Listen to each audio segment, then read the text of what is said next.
Bonjour à toutes et à tous, bienvenue sur la chaîne. En ce moment, je me fais pas mal de films des années 80 au niveau action, et j'ai retrouvé ce petit Dolph Lundgren, le Scorpion Rouge.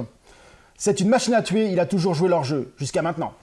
Alors ça, c'était vraiment de la série B, hein. C'est vraiment... je l'ai vu à l'époque, et je m'en rappelle d'un souvenir d'un film correct. Après, c'était à l'époque de Rambo, tout ça, c'était la mode, hein.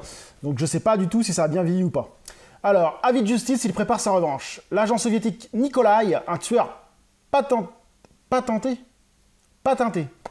Un tueur patenté, oui, est envoyé en Afrique pour y assassiner le leader anticommuniste nommé Sandata. Envoyé en prison à la suite d'un rixe, Nikolai y rencontre Kalunda, le second de Sandata, et Ferguson, un journaliste américain. Les trois hommes s'évadent et rejoignent le camp de rebelles où ils sont accueillis en héros. C'est là que Nikolai tente d'exécuter Senma mais échoue. Épargné par ses ennemis, il est abandonné dans le désert, il est repris par les Russes qui ordonnent son exécution. Nikolai se libère une nouvelle fois pour intégrer une bande de bouchons. Ouais, il spoil pas un peu le machin, tout le scénario est écrit quoi. Dolph Lundgren, la star du cinéma d'action qui s'est affronté à Sylvester Stallone dans Rocky IV. Alors quand on parle de ça, c'est quand on donne des pubs comme ça, c'est assez moyen. À Jean-Claude Van Damme dans Universal Soldier, nous revient un véritable bête de guerre. Ah, Universal Soldier, c'était bien ça.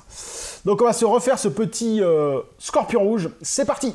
Donc je viens de me finir Scorpion Rouge, bah c'est de la jaille, c'est vraiment minable, c'est vraiment de la sous-série Z, hein. C'est pas terrible. Déjà, ce qui m'a sorti du truc, c'est le son et l'image, qualité DVD, qualité VHS dégueulasse.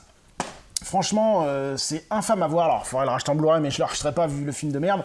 Alors c'est un film que je trouve vraiment très moyen, Dolph Lundgren, c'est le seul qui, à la rigueur, relève le niveau, et encore, il parle pas beaucoup. Bon, les scènes d'action sont très moyennes, les scènes de combat aussi, les scènes de gunfight, enfin...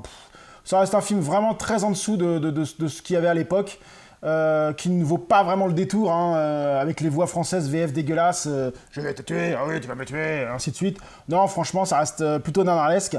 Donc non, le Scorpion Rouge a très mal vieilli, hein. Je pense que déjà à l'époque, c'était un sous-Rambo, vraiment sous-Rambo. Mais alors le revoir maintenant, c'est vraiment pas tip-top, quoi.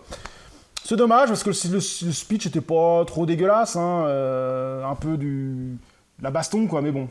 Ça reste vraiment pas terrible, et ça restera un film qui sera oublié dans tous les temps, à part pour les fans de Dolph Lundgren, hein, qui adorent ce genre de film. Mais ça reste vraiment très médiocre par rapport à d'autres films de ces années-là, hein. Donc sur ce, je vous dis à très bientôt sur la chaîne. Salut!